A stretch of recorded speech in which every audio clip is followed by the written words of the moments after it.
Hello everyone, आज का हमारा टॉपिक है पॉलिनोमियल्स। पॉलिनोमियल्स होते क्या हैं, कैसे किसी मैथमेटिकल स्टेटमेंट को देखते ही आप पहचान पाओगे कि वो पॉलिनोमियल है या नहीं है, अगर है तो किस टाइप का है, टर्म्स क्या होते हैं, coefficients of different variables, powers और डिग्रीज में क्या डिफरेंस है, पॉलिनोमियल्स की टाइप्स कौन कौन सी हैं लाइक मोनोमियल, बाइनोमियल एक्सेट्रा। ये सब आज हम जानने वाले हैं इस वीडियो में, जिससे कि एक्सरसाइज के क्वेश्चन करने बहुत ही ईजी होने वाले हैं आपके लिए। So without any further delay let's start. Polynomial की डेफिनेशन पे आने से पहले इन दो चीज़ों के बारे में हम समझ लेते हैं। सबसे पहले वेरिएबल्स देखते हैं क्या होते हैं। जब भी आप मैथ्स की बुक खोलते हो तो नंबर्स के अलावा आपको कुछ इंग्लिश अल्फ़ाबेट्स देखने को मिलते हैं like X Y A B. इन्हीं को हम मैथमेटिकल लैंग्वेज में वेरिएबल्स बोल देते हैं। इनको वेरिएबल्स क्यों बोलते हैं? क्योंकि जैसे नंबर्स हैं हमारे पास 1 2, इनकी जो वैल्यू है दैट इज़ फिक्स्ड, वो चेंज नहीं हो सकती। जो 1 है वो 1 ही रहेगा, वो 1 के अलावा कुछ और नहीं बन सकता। लेकिन जो एक्स है वो चेंज हो सकता है, एक्स की वैल्यू 1 भी हो सकती है, 2 भी हो सकती है, कुछ भी हो सकता है, क्वेश्चन टू क्वेश्चन ये वैल्यू जो है इनकी वेरी कर सकती है, इसीलिए इनको वेरिएबल्स बोलते हैं। इनके बिल्कुल ऑपोजिट है कॉन्स्टेंट्स। अब कॉन्स्टेंट्स क्या है? जितने भी नंबर्स आपने मैथ्स में अब तक पढ़े हैं उनमें से कोई भी नंबर को आप लिख दोगे यहाँ पे, वो कांस्टेंट ही बोला जाएगा। अगर सेट ऑफ रियल नंबर्स है हमारे पास, उसमें से आप किसी भी नंबर को यहाँ पे लिख दो, वो कांस्टेंट ही कहलाएगा। अब सर रियल नंबर्स क्या होते हैं, इसके लिए मैंने एक डिटेल में वीडियो इससे पहले बनाया हुआ है, आप वो चेक कर सकते हो। अब आ जाते हैं हम इसकी जो हमारा टॉपिक है पॉलिनोमियल, उसकी डेफिनेशन पे। What is polynomial? Polynomial is an expression consist of variables constants that are connected by operators. जो पॉलिनोमियल है वो वेरिएबल से यानी इनसे, कांस्टेंट से यानी नंबर से मिलके बनता है, और ये दोनों आपस में कनेक्टेड होते हैं ऑपरेटर से, like plus minus multiplication division. अब किसी भी चीज़ की डेफिनेशन से हमें उसकी 100% क्लैरिटी नहीं होती जब तक हम उसकी एग्जांपल्स लेके ना चलें, तो हम इसको भी एग्जांपल्स के थ्रू ही समझते हैं। लाइक मान लो अगर मैंने लिख दिया 2x + 5, तो देखते हैं कि क्या ये पॉलिनोमियल है। पॉलिनोमियल के लिए हमारे पास वेरिएबल्स होने चाहिए और कांस्टेंट्स भी होने चाहिए। तो अगर मैं वेरिएबल्स ढूंढना चाहूँ तो मुझे यहाँ पे दिख गया x जो है वो है वेरिएबल, जो कि हम अभी ऊपर पढ़ चुके हैं वेरिएबल्स क्या होते हैं। और अब मुझे चाहिए कि कांस्टेंट्स भी होने चाहिए। अब इसमें मेरे पास दो कांस्टेंट्स हैं, वो कौन से हैं? 2 और 5, क्योंकि वो नंबर्स हैं तो नंबर्स को ही हम कांस्टेंट्स बोल देते हैं। और जो वेरिएबल्स हैं और कांस्टेंट्स के अलावा हमारे पास कोई ना कोई मैथमेटिकल ऑपरेटर यानी प्लस माइनस मल्टीप्लिकेशन डिवीजन ऐसा भी कुछ होना चाहिए। तो कहाँ पे है? ये प्लस का साइन आ गया। सारी कंडीशंस पॉलिनोमियल की सेटिस्फाई हो रही हैं। So this is a perfect example of a polynomial. अब हम एक और एग्जांपल देखते हैं। लाइक मान लो मैंने लिख दिया है 2x और मैं कह रही हूँ कि ये भी भाई पॉलिनोमियल है। कैसे है पॉलिनोमियल? मेरे पास वेरिएबल होना चाहिए और कांस्टेंट होना चाहिए। तो x is here variable and 2 is constant, और यहाँ पे ऑपरेटर कौन सा है? मैथमेटिकल। इन दोनों के बीच में हमें पता है हिडन साइन है मल्टीप्लिकेशन का। So this is another example of polynomial.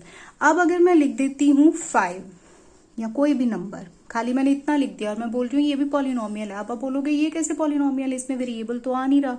तो क्या मैं इसको ऐसे लिख सकती हूँ 5 × x⁻0। हमें पता है कोई नंबर है, कोई वेरिएबल है, कुछ भी है, अगर उसकी पावर 0 है तो वो नंबर 1 बन जाता है। तो अगर हम इसको सॉल्व करना चाहें, इनके बीच में हिडन साइन मल्टीप्लिकेशन का है, x⁻0 यानी 1, तो इसकी वैल्यू 5 ही आएगी। तो 5 को हम इस फॉर्म में लिख सकते हैं। इस फॉर्म में लिख लिया। अब मेरे पास वेरिएबल भी है, कांस्टेंट भी है, हिडन साइन जो है वो मल्टीप्लिकेशन का भी है। सो ये पॉलिनोमियल बन गया। एक और एग्जांपल लेके देखते हैं। मैंने लिख दिया 5x + 2y। अब इसमें वेरिएबल्स कौन कौन सी हैं? इसमें दो वेरिएबल्स आ गए, x and y। These two are variables. तो जरूरी नहीं है कि पॉलिनोमियल में एक ही वेरिएबल हो, 2 3 जितने मर्जी वेरिएबल्स हो सकते हैं। और इसमें कॉन्स्टेंट्स आपको पता है 5 और 2 आर कॉन्स्टेंट्स। और इसमें जो साइन है ऑपरेटर है दैट इज प्लस का साइन। एक और एग्जाम्पल देखते हैं। अब हम लेते हैं 2x² + 5y³। तो जितनी भी पहले हमने एग्जांपल्स देखी हैं उसमें जो x की या जितने भी वेरिएबल्स थे उसकी पावर 1 थी। ज़्यादातर पावर नहीं है मतलब वो 1 है, यहाँ पे भी 1 है, यहाँ पे भी 1 थी, यहाँ पे भी 1 थी। अब यहाँ पे पावर 2 आ गई, यहाँ पे 1 की पावर 3 है। तो जरूरी नहीं है कि पावर 1 ही हो, पावर भी कुछ भी हो सकती है। हमारा लेना देना जो है वो है वेरिएबल से, कांस्टेंट से और ऑपरेटर से। तो इसमें वेरिएबल्स x और y हैं, इनमें कांस्टेंट्स 2 और 5 हैं, और इसमें जो ऑपरेटर है दैट इज प्लस का साइन। तो दिस इज पॉलिनोमियल। अब ये तो एग्जांपल्स थी पॉलिनोमियल की। अब कुछ ऐसा एक्सप्रेशन जो पॉलिनोमियल नहीं है, लाइक मैं लिख देती हूँ 2/x + 5। अब इसमें वेरिएबल तो है, कांस्टेंट्स भी हैं, ऑपरेटर भी है, लेकिन ये पॉलिनोमियल नहीं है, क्योंकि पॉलिनोमियल की एक कंडीशन है कि जो वेरिएबल है वो ओवर में, डिनोमिनेटर में नहीं आना चाहिए। So this is not a example of polynomial. अब हम आगे जब इसकी टाइप्स पढ़ते हैं तो फर्दर और इसकी एग्जांपल्स को हम डिस्कस करेंगे, लेकिन उससे पहले कुछ कॉन्सेप्ट्स हम क्लियर कर लेते हैं जो कि आगे यूज होने वाले हैं। और वो कॉन्सेप्ट्स हैं आपके टर्म्स, कोएफिशिएंट्स, और इनसे रिलेटेड बहुत से क्वेश्चंस आपको एग्जाम में देखने को मिल जाते हैं। पावर्स, डिग्री, और बहुत से स्टूडेंट्स इसमें कंफ्यूज हो जाते हैं कि पावर और डिग्री में क्या डिफरेंस है, तो वो भी मैं आपको इस एग्जांपल्स में बताने वाली है। और पावर का दूसरा नाम है एक्सपोनेंट।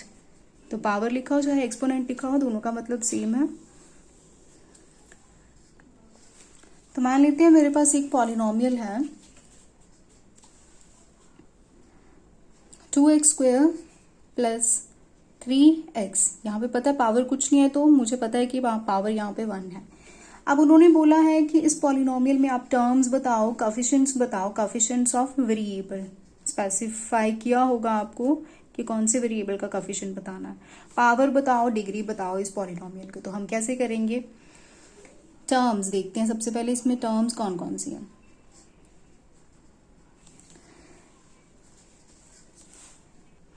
तो जहां पे भी प्लस और माइनस का साइन आ गया, यहाँ यानी कि वहां पे दूसरी नई टर्म स्टार्ट हो गई है। तो फर्स्ट टर्म आ गई 2x² and second term 3x। तो यहाँ पे 2 टर्म्स है मेरे पास, और अगर पूछा हो कि दोनों टर्म्स के बारे में बताओ तो मैंने लिख दिया ये 2 टर्म्स हैं। अब अगर उन्होंने पूछा है आप बताओ कोएफिशिएंट बता दो ऑफ x² कि x² का कोएफिशिएंट क्या है, तो आपको सिर्फ इतना नहीं बोला होगा कोएफिशिएंट बताओ, वेरिएबल आगे स्पेसिफाई किया होगा कि किसका कोएफिशिएंट आपने बताना। तो कोएफिशिएंट ऑफ x² पूछा है, हम पॉलिनोमियल पे जाएंगे। x² देखा ये है वो टर्म, और उसके साथ कौन सा कांस्टेंट आ रहा है 2, तो कोएफिशिएंट ऑफ x² इज 2। उसी तरह से अगर पूछा है कोएफिशिएंट बताओ आप x का, तो हम उसी पॉलिनोमियल पे दोबारा जाएंगे, और हमने देखा कि x ये वाला टर्म है, इसके साथ जो कांस्टेंट है दैट इज 3, तो कोएफिशिएंट ऑफ x इज 3। अब आगे देखते हैं इसमें पावर। तो पावर के बारे में पूछा है, वेरिएबल की पावर बताओ। तो यहाँ पे स्पेसिफाई नहीं किया होगा कि पावर ऑफ x² बताओ या पावर ऑफ x बताओ, सिंपल उन्होंने बोला है पावर ऑफ x। जो भी वेरिएबल है उसको स्पेसिफाई किया होगा। अगर y है तो y की पावर के बारे में पूछा होगा, x है तो x की पावर के बारे में। तो हम देखते हैं यहाँ पे पावर्स कौन कौन सी हैं। एक तो 2 है और एक 1, तो मैं दोनों लिख दूंगी। पावर्स यहाँ पे 2 हैं, 1, 2। अब अगर डिग्री की बात करेंगे, उन्होंने पूछा है डिग्री बताओ x की, तो जो हाईएस्ट पावर है वही हमारी डिग्री बन जाएगी। तो 1 और 2 में से हाईएस्ट है 2, तो 2 इज डिग्री ऑफ वेरिएबल। एक और एग्जांपल लेके चलते हैं हम। मेरे पास है polynomial 2x² + 2y³ + 4x³ + y⁴, और इसमें भी हमने वो चारों चीजें ही फाइंड करनी है। तो सबसे पहले देखते हैं टर्म्स इसमें कितनी है। आपको देखने से ही पता चल रहा है इसमें मेरे पास 4 टर्म्स आ रही हैं। कौन कौन सी, 2x², फिर साइन आ गया तो अगली टर्म शुरू हो गई 2y³, फिर साइन प्लस का आ गया, नेक्स्ट टर्म शुरू हो गई 4x³, फिर साइन प्लस का आ गया, नेक्स्ट टर्म शुरू हो गई y⁴। तो इसमें हमारे पास 4 टर्म्स थी, वो चारों टर्म्स मैंने यहाँ पे लिख दिया। अब नेक्स्ट उन्होंने पूछा है कोएफिशिएंट्स के बारे में। अब हमें कोएफिशिएंट्स बताने हैं। उन्होंने पूछ लिया मान लो कोएफिशिएंट ऑफ y³, तो हमें सिर्फ y³ ढूंढना है पॉलिनोमियल में से कौन सा है। तो ये रहा y³, इसके साथ जो है मेरा कांस्टेंट आ रहा है 2, तो कोएफिशिएंट ऑफ y³ इज 2। उसी तरह से अगर पूछा होगा कोएफिशिएंट ऑफ x² बताओ, तो दैट इज 2 हम लिख देंगे। कोएफिशिएंट ऑफ x³ बताओ, तो वो 4 है। कोएफिशिएंट ऑफ y⁴ का पूछा हो, तो यहाँ पे अगर कुछ नहीं है इसका मतलब यहाँ पे 1 है, तो इसका आंसर आ जाएगा 1। अब उन्होंने पूछ लिया अभी पावर्स और डिग्रीज के बारे में भी। पहले पूछा है पावर ऑफ एक्स बतानी है, देन पावर ऑफ वाई भी उन्होंने पूछी है, पावर ऑफ वाई। तो एक्स की पावर्स देख लेते हैं कौन कौन सी आ रही हैं। एक्स की एक पावर 2 आ रही है मेरे पास और एक्स की पावर 3 आ रही है।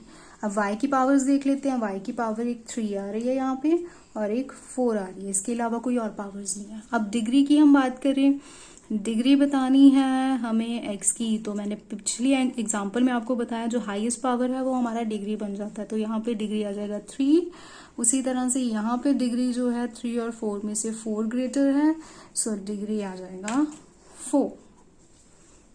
तो ये ज़्यादा मुश्किल है नहीं, बस थोड़ा सा आपको ध्यान देना है पावर और डिग्री में क्या डिफरेंस है। अगर डिग्री पूछा है तब भी आपने पहले पावर्स देख लेनी है और जो हाईएस्ट पावर होगी वो आपने डिग्री लिख देनी है।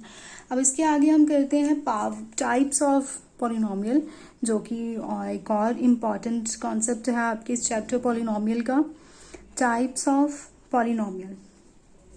इससे रिलेटेड क्वेश्चंस भी एग्जाम में आ जाते हैं, तो अगर आपको टाइप्स क्लियर होंगी कि कौन सी टाइप का पॉलिनोमियल है तो आप वो क्वेश्चन भी इजीली कर पाओगे।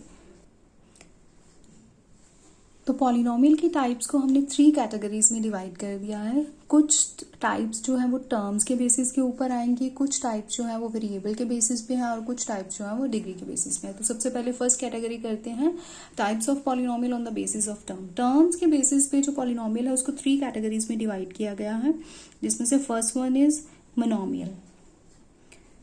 अब मोनोमियल भी एक पॉलिनोमियल ही है। ये किस टाइप का पॉलिनोमियल है? ये ऐसा पॉलिनोमियल है जिसमें नंबर ऑफ टर्म्स जो है वो 1 ही रहेगी। लाइक 2x मैंने लिख दिया पॉलिनोमियल बस, तो इसमें मुझे दिख रहा है साफ साफ जो टर्म है वो एक ही है। ऐसा नहीं है कि प्लस डाल के 5 लिखा हुआ है तो 2 टर्म्स बन जाएंगी, लेकिन सिर्फ 2x लिखा है तो इसका मतलब सिर्फ एक टर्म है। So this is example of monomial. अब अगर कुछ और मैं लिख देती हूँ लाइक 5, तो मैंने सिर्फ 5 लिखा है तो मुझे पता है एक ही टर्म है, तो this is another example of monomial. अब अगर मैं लिख दूँ 2x - 2, तो इसमें से दिख रहा है मुझे 2 टर्म्स हैं, तो ये मोनोमियल नहीं है, क्योंकि मोनोमियल की कंडीशन है उसमें सिर्फ एक ही जो हमारे पास टर्म है वो एक ही होनी चाहिए। अब सेकेंड कैटेगरी जो इसकी है दैट इज बाइनोमियल। तो इसके नाम से ही क्लियर हो रहा है, बाय यानी 2, तो जिसमें ही ऐसा पॉलिनोमियल जिसमें नंबर ऑफ टर्म्स जो है वो 2 रहेंगी उसको हम बोल देंगे बाइनोमियल। लाइक यही एग्जांपल जो ऊपर लिखी थी मैंने, वो मोनोमियल तो नहीं थी क्योंकि उसमें 2 टर्म्स है, लेकिन वो बाइनोमियल है क्योंकि इसमें 2 टर्म्स है। तो कोई भी प्लस माइनस कुछ भी हो सकता है, लेकिन नंबर ऑफ टर्म्स जो है अगर वो 2 है तो वो बाइनोमियल की कैटेगरी में आ जाएंगी। Now third is trinomial. तो ट्राई से आपको क्लियरली पता चल रहा है, यानी कि 3 टर्म्स जिस पॉलिनोमियल में हो जाएंगी उसको हम बोल देंगे ट्राइनोमियल। लाइक 2x - 5 + 2y, तो इसमें 3 टर्म्स हैं 1 2 3। So this is example of trinomial. On the basis of variable भी कुछ टाइप्स हैं, जैसे पॉलिनोमियल इन 1 वेरिएबल, पॉलिनोमियल इन 1 वेरिएबल। अब ये किस टाइप का पॉलिनोमियल है? ऐसा पॉलिनोमियल जिसमें सिर्फ एक ही वेरिएबल आएगा, चाहे वो x हो, चाहे वो y हो, z a b कुछ भी, लेकिन एक ही आना चाहिए। अब टर्म्स इसमें मैटर नहीं करती है, जितनी मर्जी हो सकती है। तो मैं लिख देती हूँ 2x + 5, तो चाहे इसमें टर्म्स 2 है। अब हमको टर्म्स के ऊपर फोकस नहीं करना, हमें देखना है कि सिर्फ एक ही वेरिएबल होना चाहिए। हाँ, इसमें सिर्फ एक ही वेरिएबल है x, so this is a example of polynomial in 1 variable.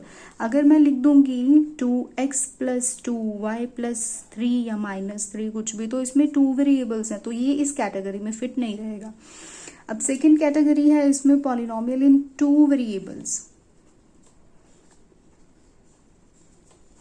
तो अब ये ऐसा पॉलिनोमियल है जिसमें 2 टर्म्स आ जाएंगी, 2 वेरिएबल्स आ जाएंगे, 2y - 3, इसमें 2 वेरिएबल्स आ रहे हैं x एंड y।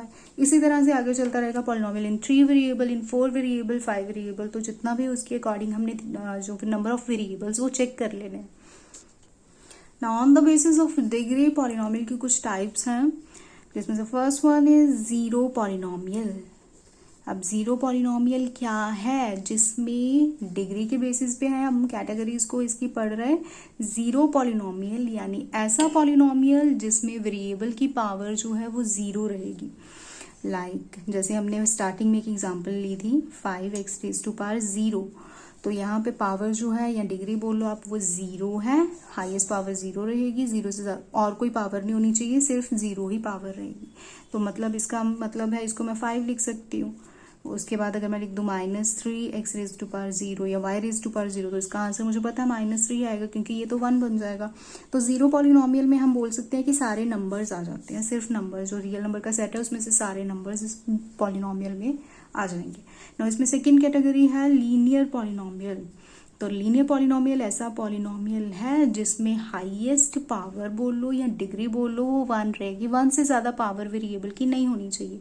मैं लिख देती हूँ 5x, पता है मुझे यहाँ पे पावर 1 है, +3 लिख दिया, तो हमें पता है यहाँ पे डिग्री जो है वो 1 आ रही है। So this is linear polynomial. अगर मैं लिख दूँ 5x² + 2x, तो यहाँ पे पावर 1 आ रही है, लेकिन हाईएस्ट तो 1 नहीं आ रही, हाईएस्ट तो 2 आ रही है, लेकिन ये लीनियर की कैटेगरी में नहीं आएगा। लीनियर में हाईएस्ट पावर 1 होनी चाहिए, 1 से ज़्यादा और कोई पावर नहीं होनी चाहिए, तो ये इस कैटेगरी में नहीं आएगा।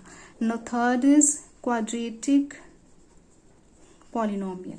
तो क्वाड्रेटिक पॉलिनोमियल जिसमें हाईएस्ट डिग्री जो है पॉलिनोमियल की वो 2 रहेगी, 5x² + 2x + 5। तो यहाँ पे 1 भी है 2 भी है, लेकिन हाईएस्ट पावर तो 2 है, 2 से ज़्यादा और कोई पावर तो हमें नहीं दिख रही। तो ये एग्जांपल हो गई क्वाड्रेटिक पॉलिनोमियल की। Now last is cubic polynomial. Cubic से आपको क्लियर हो रहा है जिसमें हाईएस्ट डिग्री हाईएस्ट पावर या डिग्री जो है वो 3 रहेगी, 3 से ज़्यादा पावर नहीं होनी चाहिए।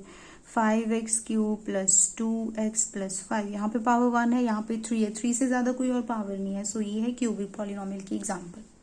तो ये था पॉलिनोमियल की कुछ इंपॉर्टेंट कॉन्सेप्ट्स। जब हम नेक्स्ट एक्सरसाइज शुरू करेंगे तो उसमें इन कॉन्सेप्ट्स का बहुत ही ज़्यादा यूज़ होने वाला है, और क्वेश्चन जो है आपके वो झट से होने वाले हैं। So thanks for watching.